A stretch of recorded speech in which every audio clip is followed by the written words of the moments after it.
ആമോസിൻ്റെ പ്രവചനം അധ്യായം 1. തെക്കോവയിലെ ഇടയന്മാരിൽ ഒരുത്തനായ ആമോസ് യഹൂദ രാജാവായ ഉസിയാവിൻ്റെ കാലത്തും ഇസ്രയേൽ രാജാവായ യോവാശിൻ്റെ മകനായ യൊരോബെയാമിൻ്റെ കാലത്തും ഭൂകമ്പത്തിന് 2 സംവത്സരം മുമ്പേ ഇസ്രയേലിനെക്കുറിച്ച് ദർശിച്ച വചനങ്ങൾ. അവൻ പറഞ്ഞതോ, യഹോവ സിയോനിൽ നിന്ന് ഗർജിച്ച് യെരുശലേമിൽ നിന്ന് തൻ്റെ നാദം കേൾപ്പിക്കും. അപ്പോൾ ഇടയന്മാരുടെ മേച്ചിൽപ്പുറങ്ങൾ ദുഃഖിക്കും, കർമ്മേലിൻ്റെ കൊടുമുടി വാടിപ്പോകും. യഹോവ ഇപ്രകാരം അരുളി ചെയ്യുന്നു: ദമ്മേശെക്കിൻ്റെ 3-4 അതിക്രമം നിമിത്തം അവർ ഗിലെയാദിനെ ഇരുമ്പ് മെതിവണ്ടി കൊണ്ട് മെതിച്ചിരിക്കിയാൽ തന്നെ ഞാൻ ശിക്ഷ മടക്കിക്കളകയില്ല.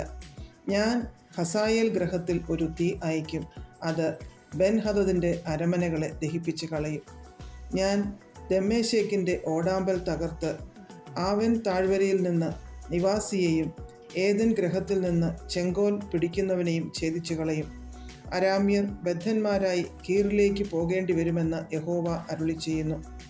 യഹോവ ഇപ്രകാരം അരുളി ചെയ്യുന്നു: ഗസയുടെ 3-4 അതിക്രമം നിമിത്തം അവർ ഏദോമിന് ഏൽപ്പിക്കേണ്ടതിന് ബദ്ധന്മാരെ ആസകലം കൊണ്ടുപോയിരിക്കയാൽ ഞാൻ ശിക്ഷ മടക്കിക്കളകയില്ല. ഞാൻ ഗസയുടെ മതിലിനകത്ത് ഒരു തീ അയക്കും, അത് അതിൻ്റെ അരമനകളെ ദഹിപ്പിച്ച് കളയും. ഞാൻ അസ്തോദിൽ നിന്ന് നിവാസിയെയും അസ്കലോനിൽ നിന്ന് ചെങ്കോൽ പിടിക്കുന്നവനെയും ഛേദിച്ച് കളയും. എൻ്റെ കൈ എക്രോൻ്റെ നേരെ തിരിക്കും. ഫെലിസ്തീരിൽ ശേഷിപ്പുള്ളവർ നശിച്ചു പോകുമെന്ന് യഹോവയായ കർത്താവ് അരുളി ചെയ്യുന്നു. യഹോവ ഇപ്രകാരം അരുളി ചെയ്യുന്നു: സോരിൻ്റെ 3-4 അതിക്രമം നിമിത്തം അവർ സഹോദര സഖ്യത ഓർക്കാതെ ബദ്ധന്മാരെ ആസകലം ഏദോമിന് ഏൽപ്പിച്ച് കളഞ്ഞിരിക്കിയാൽ ഞാൻ ശിക്ഷ മടക്കിക്കളകയില്ല. ഞാൻ സോരിൻ്റെ മതിലിനകത്ത് ഒരു തീ അയക്കും, അത് അതിൻ്റെ അരമനകളെ ദഹിപ്പിച്ച് കളയും. യഹോവ ഇപ്രകാരം അരുളി ചെയ്യുന്നു: ഏദോമിൻ്റെ 3-4 അതിക്രമം നിമിത്തം അവൻ തൻ്റെ സഹോദരനെ വാളോടുകൂടെ പിന്തുടർന്ന് തൻ്റെ കോപം സദാകാലം കടിച്ചു കീറുവാൻ തക്കവണ്ണം സഹതാപം വിട്ടുകളയുകയും ദ്വേഷം സദാകാലം വെച്ചുകൊള്ളുകയും ചെയ്തിരിക്കയാൽ ഞാൻ ശിക്ഷ മടക്കിക്കളകയില്ല. ഞാൻ തേമാനിൽ ഒരു തീ അയക്കും, അത് ബൊസ്രയിലെ അരമനകളെ ദഹിപ്പിച്ച് കളയും. യഹോവ ഇപ്രകാരം അരുളി ചെയ്യുന്നു: അമ്മോന്യരുടെ 3-4 അതിക്രമം നിമിത്തം അവർ തങ്ങളുടെ അതിർ വിസ്താരമാക്കേണ്ടതിന് ഗിലെയാദിലെ ഗർഭിണികളെ പിളർന്നു കളഞ്ഞിരിക്കയാൽ ഞാൻ ശിക്ഷ മടക്കിക്കളകയില്ല.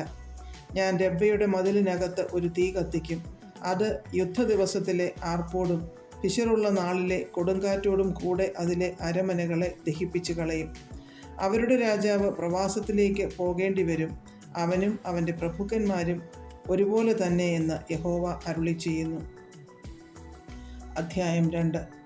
യഹോവ ഇപ്രകാരം അരുളി ചെയ്യുന്നു: മോവാബിൻ്റെ 3-4 അതിക്രമം നിമിത്തം അവൻ ഏദോം രാജാവിൻ്റെ അസ്ഥികളെ ചുട്ട് കുമ്മായമാക്കി കളഞ്ഞിരിക്കാൽ തന്നെ ഞാൻ ശിക്ഷ മടക്കിക്കളകയില്ല.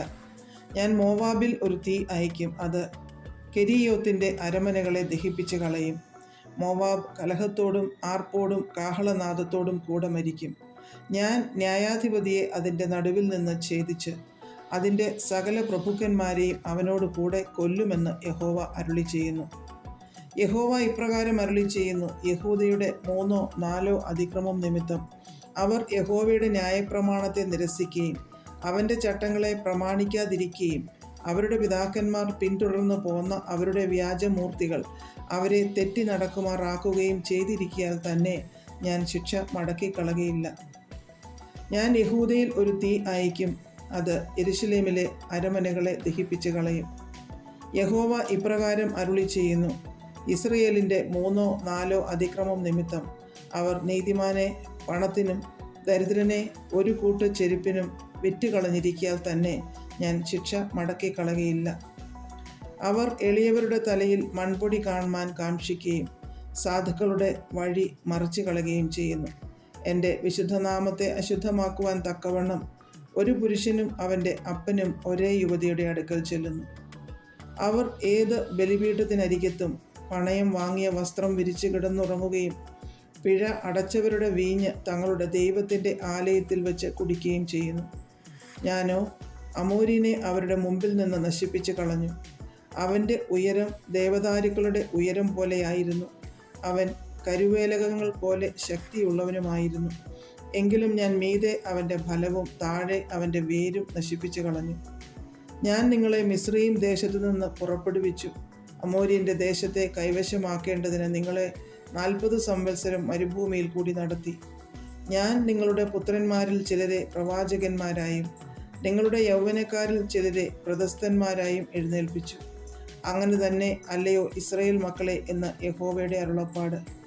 എന്നാൽ നിങ്ങൾ വ്രതസ്ഥന്മാർക്ക് വീഞ്ഞു കുടിപ്പാൻ കൊടുക്കുകയും പ്രവാചകന്മാരോട് പ്രവചിക്കരുത് എന്ന് കൽപ്പിക്കുകയും ചെയ്തു. കറ്റ കയറ്റിയ വണ്ടി അമർത്തുന്നത് പോലെ ഞാൻ നിങ്ങളെ നിങ്ങൾ ഇരിക്കുന്നിടത്ത് അമർത്തിക്കളയും. അങ്ങനെ വേഗവാന്മാർക്ക് ശരണം നശിക്കും, ബലവാന്റെ ശക്തി നിലനിൽക്കുകയില്ല, വീരൻ തൻ്റെ ജീവനെ രക്ഷിക്കുകയില്ല. വില്ലാളി ഉറച്ചു നിൽക്കുകയില്ല, ശീഘ്രഗാമി തന്നെത്താൻ വിടുവിക്കുകയില്ല, കുതിര കയറിയോടുന്നവൻ തൻ്റെ ജീവനെ രക്ഷിക്കുകയുമില്ല. വീരന്മാരിൽ ധൈര്യമേറിയവൻ അന്നാളിൽ നഗ്നനായി ഓടിപ്പോകുമെന്ന് യഹോവയുടെ അരുളപ്പാട്. അധ്യായം 3. ഇസ്രായേൽ മക്കളെ, നിങ്ങളെക്കുറിച്ചും ഞാൻ മിസ്രയീം ദേശത്തു നിന്ന് പുറപ്പെടുവിച്ച സർവ്വ വംശത്തെക്കുറിച്ചും യഹോവ അരുളി ചെയ്തിരിക്കുന്ന ഈ വചനം കേൾപ്പിൻ. ഭൂമിയിലെ സകല വംശങ്ങളിലും വെച്ച് ഞാൻ നിങ്ങളെ മാത്രം തിരഞ്ഞെടുത്തിരിക്കുന്നു. അതുകൊണ്ട് ഞാൻ നിങ്ങളുടെ അകൃത്യങ്ങളൊക്കെയും നിങ്ങളിൽ സന്ദർശിക്കും. 2 പേർ തമ്മിൽ ഒത്തിട്ടല്ലാതെ ഒരുമിച്ച് നടക്കുമോ? ഇരയില്ലാതിരിക്കുമ്പോൾ സിംഹം കാട്ടിൽ അലറുമോ? ഒന്നിനെയും പിടിച്ചിട്ടല്ലാതെ ബാലസിംഹം ഗുഹയിൽ നിന്ന് ഒച്ച പുറപ്പെടുവിക്കുമോ? കുടുക്കില്ലാതിരിക്കെ പക്ഷി നിലത്തെ കണിയിൽ അകപ്പെടുമോ? ഒന്നും പിടിപെടാതെ കണി നിലത്തു നിന്ന് പൊങ്ങുമോ? നഗരത്തിൽ കാഹളമൂതുമ്പോൾ ജനം പേടിക്കാതിരിക്കുമോ? യഹോവ വരുത്തിയിട്ടല്ലാതെ നഗരത്തിൽ അനർത്ഥം ഭവിക്കുമോ? യഹോവയായ കർത്താവ് പ്രവാചകന്മാരായ തൻ്റെ ദാസന്മാർക്ക് തൻ്റെ രഹസ്യം വെളിപ്പെടുത്താതെ ഒരു കാര്യവും ചെയ്യുകയില്ല. സിംഹം ഗർജിച്ചിരിക്കുന്നു, ആർ ഭയപ്പെടാതിരിക്കും? യഹോവയായ കർത്താവ് അരുളി ചെയ്തിരിക്കുന്നു, ആർ പ്രവചിക്കാതിരിക്കും? ശമരിയ പർവ്വതങ്ങളിൽ വന്നുകൂടി അതിൻ്റെ നടുവിലുള്ള മഹാകലഹങ്ങളെയും അതിൻ്റെ മധ്യേയുള്ള പീഡനങ്ങളെയും നോക്കുവിനെന്ന് അസ്തോദിലെ അരമനകളിന്മേലും മിസ്രയീം ദേശത്തിലെ അരമനകളിന്മേലും ഘോഷിച്ചു പറവിൻ. തങ്ങളുടെ അരമനകളിൽ അന്യായവും സാഹസവും സംഗ്രഹിച്ചു വയ്ക്കുന്നവർ ന്യായം പ്രവർത്തിപ്പാൻ അറിയുന്നില്ല എന്ന് യഹോവയുടെ അരുളപ്പാട്. അതുകൊണ്ട് യഹോവയായ കർത്താവ് ഇപ്രകാരം അരുളി ചെയ്യുന്നു: ദേശത്തിനു ചുറ്റും ഒരു വൈരി ഉണ്ടാകും. അവൻ നിന്റെ ഉറപ്പ് നിങ്കിൽ നിന്ന് താഴ്ത്തിക്കളയും, നിന്റെ അരമനകൾ കൊള്ളയായിത്തീരും. യഹോവ ഇപ്രകാരം അരുളി ചെയ്യുന്നു: ഒരിടയൻ 2 കാലോ 1 കാതോ സിംഹത്തിൻ്റെ വായിൽ നിന്ന് വലിച്ചെടുക്കുന്നത് പോലെ ശമര്യയിൽ കിടക്കയുടെ കോണിലും പട്ടുമെത്തമേലും ഇരിക്കുന്ന ഇസ്രായേൽ മക്കൾ വിടുവിക്കപ്പെടും. നിങ്ങൾ കേട്ട് യാക്കോബ് ഗൃഹത്തോട് സാക്ഷീകരിപ്പിൻ എന്ന് സൈന്യങ്ങളുടെ ദൈവമായ യഹോവയായ കർത്താവിൻ്റെ അരുളപ്പാട്. ഞാൻ ഇസ്രായേലിൻ്റെ അതിക്രമങ്ങൾ നിമിത്തം അവനെ സന്ദർശിക്കുന്ന നാളിൽ ബലിപീഠത്തിൻ്റെ കൊമ്പുകൾ മുറിഞ്ഞ് നിലത്ത് വീഴുവാൻ തക്കവണ്ണം ഞാൻ ബഥേലിലെ ബലിപീഠങ്ങളെയും സന്ദർശിക്കും. ഞാൻ ഹേമന്തഗ്രഹവും ഗ്രീഷ്മഗ്രഹവും ഒരുപോലെ തകർത്ത് കളയും. ദന്തഭവനങ്ങൾ നശിച്ചു പോകും, പല വീടുകളും മുടിഞ്ഞു പോകുമെന്ന് യഹോവയുടെ അരുളപ്പാട്. അധ്യായം 4. എളിയവരെ പീഡിപ്പിക്കുകയും ദരിദ്രന്മാരെ തകർക്കുകയും തങ്ങളുടെ ഭർത്താക്കന്മാരോട് കൊണ്ടുവരുവിൻ, ഞങ്ങൾ കുടിക്കട്ടെ എന്ന് പറയുകയും ചെയ്യുന്ന ശമരിയ പർവ്വതത്തിലെ ബാശാന്യ പശുക്കളെ, ഈ വചനം കേൾപ്പിൻ. ഞാൻ നിങ്ങളെ കൊളുത്തുകൊണ്ടും നിങ്ങളുടെ സന്തതിയെ ചൂണ്ടൽ കൊണ്ടും പിടിച്ച് കൊണ്ടുപോകുന്ന കാലം നിങ്ങൾക്ക് വരുമെന്ന് യഹോവയായ കർത്താവ് തൻ്റെ വിശുദ്ധിയെ ചൊല്ലി സത്യം ചെയ്തിരിക്കുന്നു. അപ്പോൾ നിങ്ങൾ ഓരോരുത്തി നേരെ മുമ്പോട്ട് മതിൽ പിളർപ്പുകളിൽ കൂടി പുറത്തു ചെല്ലുകയും രിമ്മോനെ എറിഞ്ഞുകളയുകയും ചെയ്യുമെന്ന് യഹോവയുടെ അരുളപ്പാട്. ബേഥേലിൽ ചെന്ന് അതിക്രമം ചെയ്യുവിൻ, ഗിൽഗാലിൽ ചെന്ന് അതിക്രമം വർദ്ധിപ്പിപ്പിൻ. രാവിലെ തോറും നിങ്ങളുടെ ഹനനയാഗങ്ങളെയും 3-ാം നാൾ തോറും നിങ്ങളുടെ ദശാംശങ്ങളെയും കൊണ്ടുചെല്ലുവിൻ. പുളിച്ച മാവ് കൊണ്ടുള്ള സ്തോത്രയാഗം അർപ്പിപ്പിൻ. സ്വമേധാർപ്പിതങ്ങളെ ഘോഷിച്ച് പ്രസിദ്ധമാക്കുവിൻ. അങ്ങനെയല്ലോ ഇസ്രായേൽ മക്കളെ നിങ്ങൾക്ക് ഇഷ്ടമായിരിക്കുന്നതെന്ന് യഹോവയായ കർത്താവിൻ്റെ അരുളപ്പാട്. നിങ്ങളുടെ എല്ലാ പട്ടണങ്ങളിലും ഞാൻ നിങ്ങൾക്ക് പല്ലിൻ്റെ വെടിപ്പും എല്ലായിടങ്ങളിലും അപ്പത്തിൻ്റെ കുറവും വരുത്തിയിട്ടും നിങ്ങൾ എങ്കിലേക്ക് തിരിഞ്ഞില്ല എന്ന് യഹോവയുടെ അരുളപ്പാട്. കൊയ്ത്തിന് ഇനി 3 മാസമുള്ളപ്പോൾ ഞാൻ നിങ്ങൾക്ക് മഴ മുടക്കിക്കളഞ്ഞു. ഞാൻ ഒരു പട്ടണത്തിൽ മഴ പെയ്യിക്കുകയും മറ്റേ പട്ടണത്തിൽ മഴ പെയ്യിക്കാതിരിക്കുകയും ചെയ്തു. ഒരു കണ്ടത്തിൽ മഴ പെയ്തു, മഴ പെയ്യാത്ത മറ്റേ കണ്ടം വരണ്ടുപോയി. 2-3 പട്ടണം വെള്ളം കുടിപ്പാൻ ഒരു പട്ടണത്തിലേക്ക് ഉഴന്നു ചെന്നു, ദാഹം തീർന്നില്ല താനും. എന്നിട്ടും നിങ്ങൾ എങ്കിലേക്ക് തിരിഞ്ഞില്ല എന്ന് യഹോവയുടെ അരുളപ്പാട്. ഞാൻ നിങ്ങളെ വെൺകതിർ കൊണ്ടും വിഷമഞ്ഞുകൊണ്ടും ശിക്ഷിച്ചു.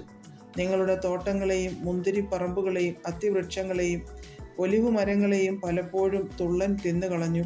എന്നിട്ടും നിങ്ങൾ എങ്കിലേക്ക് തിരിഞ്ഞില്ല എന്ന് യഹോവയുടെ അരുളപ്പാട്. മിസ്രയീമിൽ എന്നെപ്പോലെ ഞാൻ മഹാമാരി നിങ്ങളുടെ ഇടയിൽ അയച്ചു. നിങ്ങളുടെ യൗവനക്കാരെ വാൾ കൊണ്ട് കൊന്നു, നിങ്ങളുടെ കുതിരകളെ പിടിച്ചുകൊണ്ടുപോയി. നിങ്ങളുടെ പാളയങ്ങളിലെ നാറ്റം ഞാൻ നിങ്ങളുടെ മൂക്കിൽ കയറുമാറാക്കി. എന്നിട്ടും നിങ്ങൾ എങ്കിലേക്ക് തിരിഞ്ഞില്ല എന്ന് യഹോവയുടെ അരുളപ്പാട്. ദൈവം സൊദോമിനെയും ഗൊമോരയെയും ഉന്മൂലനാശം ചെയ്തതുപോലെ ഞാൻ നിങ്ങളുടെ ഇടയിൽ ഒരു ഉന്മൂലനാശം വരുത്തി. നിങ്ങൾ കത്തുന്ന തീയിൽ നിന്ന് വലിച്ചെടുക്കപ്പെട്ട ഒരു കൊള്ളി പോലെ ആയിരുന്നു. എന്നിട്ടും നിങ്ങൾ എങ്കിലേക്ക് തിരിഞ്ഞില്ല എന്ന് യഹോവയുടെ അരുളപ്പാട്. അതുകൊണ്ട് ഇസ്രയേലേ, ഞാൻ ഇങ്ങനെ നിന്നോട് ചെയ്യും. ഇസ്രയേലേ, ഞാൻ ഇത് നിന്നോട് ചെയ്യുവാൻ പോകുന്നത് കൊണ്ട് നിന്റെ ദൈവത്തെ എതിരേൽപ്പാൻ ഒരുങ്ങിക്കൊള്ളുക. പർവ്വതങ്ങളെ നിർമ്മിക്കുകയും കാറ്റിനെ സൃഷ്ടിക്കുകയും മനുഷ്യനോട് അവൻ്റെ നിരൂപണം ഇന്നതെന്ന് അറിയിക്കുകയും പ്രഭാതത്തെ അന്ധകാരമാക്കുകയും ഭൂമിയുടെ ഉന്നതികളിന്മേൽ നടകൊള്ളുകയും ചെയ്യുന്ന ഒരുത്തനുണ്ട്. സൈന്യങ്ങളുടെ ദൈവമായ യഹോവ എന്നാകുന്നു അവൻ്റെ നാമം.